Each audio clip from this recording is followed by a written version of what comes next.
मैं अंग्रेजों और मुसलमानों से नहीं डरता, मैं उन हिंदुओं से डरता हूं जो हिंदू धर्म के खिलाफ हैं। ये शब्द थे स्वतंत्र वीर सावरकर के।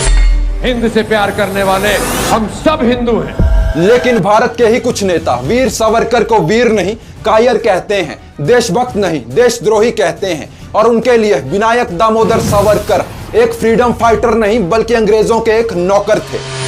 Sir, your most obedient servant VT Savarkar. Hindi में ट्रांसलेशन कर देता हूं। सर, मैं आपका नौकर रहना चाहता हूं। जेल से हमें डर नहीं लगता।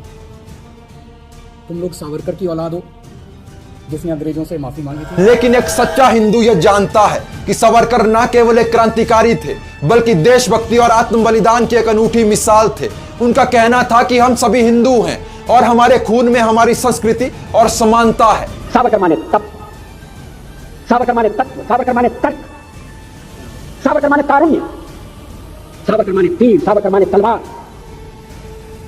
सावरकर माने तिलमिलाहट, सागरा प्राण तड़मड़ना, तलमड़ाती हुई आत्मा।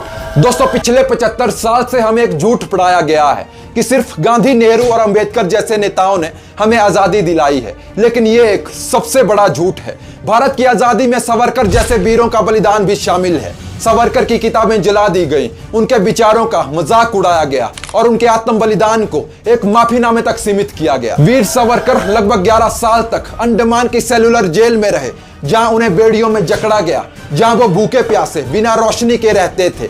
फिर भी वो कील और कोयले से जेल की दीवारों पर कविताएं लिखते थे। उन्होंने कुल मिलाकर 27 साल जेल में काटे, लेकिन फिर भी देश ने उन्हें सिर्फ माफी वीर का टैग दिया। वीर सावरकर हिंदू एकता की बात करते थे। अंडमान की सेलुलर जेल से वापस आने के बाद वीर सावरकर ने किताब लिखी जिसका नाम था हिंदुत्व, हु इज हिंदू, जिसमें उन्होंने पहली बार हिंदुत्व को एक राजनीतिक विचारधारा के तौर पर इस्तेमाल किया।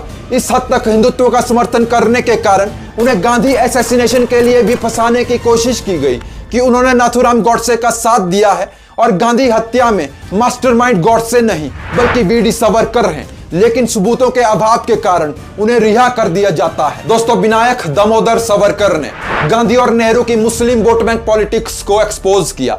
वीर सावरकर हिंदुओं को एकजुट करना चाहते थे क्योंकि उनका मानना था कि आंतरिक मतभेद हिंदू समुदाय को कमजोर करते हैं, लेकिन इसके लिए भी उन्हें गद्दार बताया गया। दोस्तों, अगर आप भी एक एस्टीम्ड हिंदू हैं तो वक्त आ चुका है यह सवाल पूछने का कि क्यों गांधी जैसे एक नेता को राष्ट्रपिता बना दिया जाता है लेकिन सावरकर जैसे एक वीर को सिर्फ एक गद्दार। जय हिंद। हिंद से प्यार करने वाले हम सब हिंदू हैं।